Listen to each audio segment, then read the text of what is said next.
Eu vou falar um pouco da minha opinião, mas vou falar um pouco também o que a gente observa no Fundo Brasil, né? Eu trabalho no Fundo Brasil de Direitos Humanos e o Fundo Brasil tem um trabalho... Aproveita antes de você continuar, explica pra gente o que é o Fundo Brasil, acho que achei legal.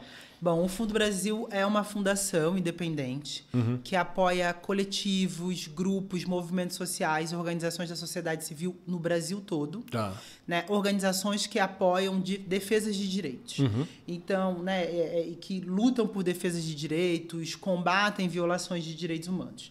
Então, a gente basicamente trabalha, né, captando recursos para doar para essas organizações que estão no campo. Então, a gente trabalha com várias causas, mais ou menos 13 causas, então com direito das mulheres, direito das populações negras, né, combate ao racismo, direito de indígenas, quilombolas, direitos LGBTQIA+, defesa de direitos territoriais, defesa de direitos socioambientais, né, que a gente falou sobre lá o direito ao meio ambiente. Então, a gente trabalha mais ou menos com essas causas, com organizações de defesa de direitos. E por que eu citei o Fundo Brasil, como você perguntou da situação de direitos humanos? Sim. Como a gente apoia grupos no Brasil inteiro, a gente tem uma possibilidade muito bacana, que para mim é uma das coisas mais preciosas do nosso trabalho, que é ouvir as pessoas que trabalham na defesa de direitos humanos e que apoiam também quem sofreu violações de direitos. Então, como você falou, a população preta, né, que sofre racismo, a população LGBTQIA+, então a gente tem uma escuta muito próxima desses grupos.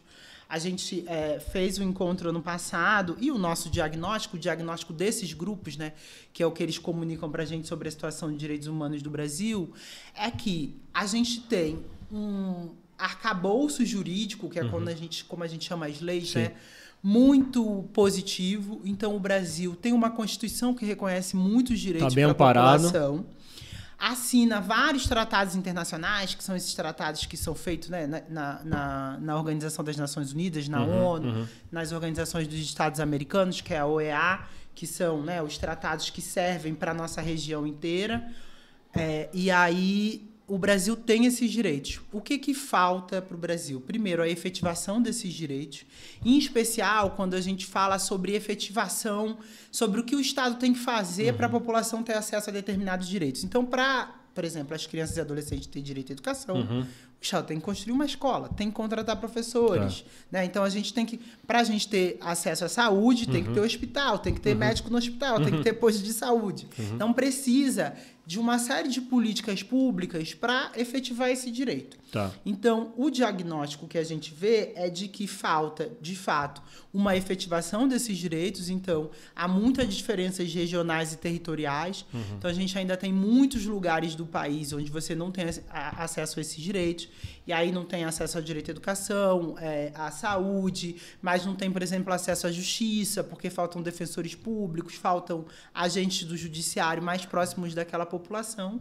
E, por também o Estado estar mais afastado dessas populações, eles sofrem também muitas violações de direitos. E aí, essa é uma outra parte do diagnóstico dos nossos grupos, é que a defesa desses direitos também no judiciário, ela não está... A gente tem uma garantia, a gente tem um judiciário que garante alguns direitos, mas ela ainda não está chegando para todas as pessoas da população. Então, a gente ainda tem problemas, por exemplo, no combate ao racismo, no combate à LGBTfobia, no combate ao capacitismo, que é o preconceito das pessoas, contra as pessoas com deficiência. Então, isso e a violência contra as mulheres também, que é uma questão quase... é uma epidemia no Brasil, né? E que, embora a gente tenha um aparato estatal e muitas organizações da sociedade civil mobilizadas para tratar, para cuidar desses direitos, para cuidar das pessoas, na verdade, né, que sofrem violações de direitos humanos, a gente ainda tem muito para fazer. O Brasil ainda é um país com muitas violações de direitos humanos, né? E aí eu citaria essas que eu falei, né? Racismo, LGBTfobia, violência contra as mulheres, aí a gente está falando de violência doméstica, mas de feminicídio, violência contra mulheres trans, também a gente tem um número muito alto no Brasil, e tortura no sistema prisional, muitas prisões ilegais, né, que a gente chama de que são prisões sem provas, que as pessoas ainda não foram, né, muitas prisões provisórias, que as pessoas ainda não foram a julgamento. Então a gente tem quase 40% das pessoas presas no Brasil não foram a julgamento ainda. 40%? Quase 40%. Estava em 38%. Caramba, Aline. Não foram julgadas ainda, então a gente ainda tem muito trabalho para fazer. A notícia boa é que tem muita organização da sociedade civil, muita gente colocando suas mentes e corações nesse trabalho, dispostas a defender direitos e a propagar, né, os direitos humanos enquanto aí uma causa para que a gente tenha igualdade entre nós e construa um país melhor. Tá. E onde que está essa falha do sistema, então? Né? Que você falou que existe o aparato, né, judicial, teoricamente, para que se garanta esses direitos. E onde que ele acaba falhando, assim, para não combater um crime de racismo, por exemplo, ou para dar uma pena não tão justa, ou não justa, né, de fato, para uma violência contra a mulher? Onde que acaba falhando esse sistema e se atrapalhando e que a gente identifica, putz, aí não foi cumprido o direito? Olha, eu acho que são em várias coisas, assim. Esse é um diagnóstico que dava quase uma tese de doutorado. Se a gente fosse ver tudo que está faltando. Mas uma coisa que eu gostaria de pontuar, eu acho que é o primeiro que a gente conversou aqui, é essa educação em direitos humanos, né? A gente entender o que são direitos. Por que a gente respeita esses direitos, né? Para construir, de fato, uma democracia. Um país onde as pessoas sejam respeitadas em suas crenças, né? Em suas potências, né? Então, acho que a gente tem... falta isso ainda. Então, a gente não tem, por exemplo, uma educação em direitos humanos, mas uma educação de gênero também, para a gente entender uma educação para uma cultura de paz. Algumas pessoas diriam, né? Como é que a gente resolve nossos problemas dialogando, sem violência? Como que a gente constrói, por exemplo, meninos e meninas, homens e mulheres, que não pensam, jamais pensem a violência como solução dentro da relação com aqueles que convivem. Então, acho que isso é uma educação. E a gente tem problemas estruturais no Brasil, né? O Brasil foi um país que foi construído com desigualdade racial, com desigualdade de gênero, com desigualdade econômica, e isso vai se perpetuar nessa situação de direitos humanos que a gente vê hoje, né? Então, eu diria, além da educação, também a própria desigualdade estrutural que a gente tem hoje. A gente, às vezes, ouve falar disso como racismo estrutural, às vezes como desigualdade, às vezes acho que a questão de extrema pobreza também, que ainda é um problema no Brasil. Então, acho que tudo isso agrava a situação de direitos humanos do Brasil. Para além disso, eu acho que a gente tem mesmo o funcionamento do Estado. O Brasil é um país muito grande.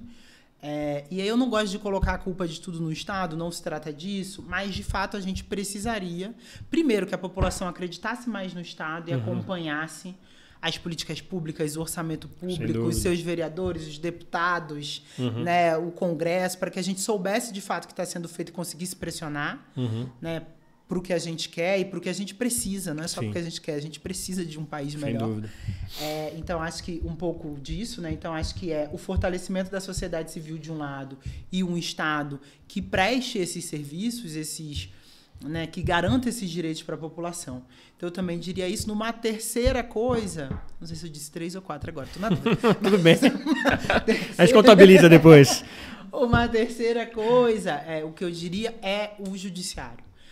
E aí, isso tem um pouco a ver com a minha formação, né? Eu sou formada em Direito, aí estudei Direito. Fiz graduação, mestrado, doutorado em Direito e adoro. Se não gostasse também dava com problema. 15 anos estudando Direito, mas gosto bastante. E eu acho que a nossa população sabe muito pouco dos direitos e sabe muito pouco como acessar a justiça. E aí eu acho que isso não é exatamente um problema só da população, mas um problema também do judiciário, que se encastelou, ficou muito distante da população brasileira. Então, por exemplo, você vê como é legal quando tem mutirão de direitos, como tem mutirão de regularização de documentos, né?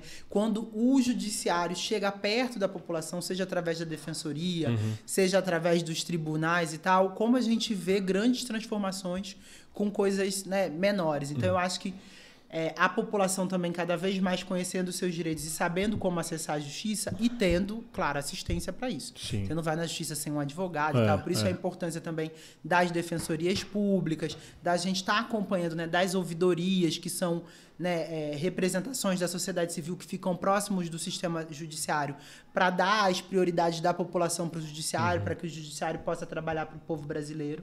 Eu também acho que esse ainda é algo que a gente tem que fazer. Tem muita gente trabalhando nisso. Mas eu acho que a gente tem muito mais gente consciente dos seus direitos também. A gente cada vez mais ouve, né, no jornal, né, lê, de que, olha, fulano foi buscar seu direito. Pelo menos está tendo uma discussão, né? Que antes não tinha. A população, quando vê alguma coisa, grava e manda e fica indignada. Então, eu acho que está melhorando. A gente está vivendo numa outra sociedade onde as pessoas têm mais acesso à informação, mas eu acho que a gente tem bastante trabalho para fazer ainda.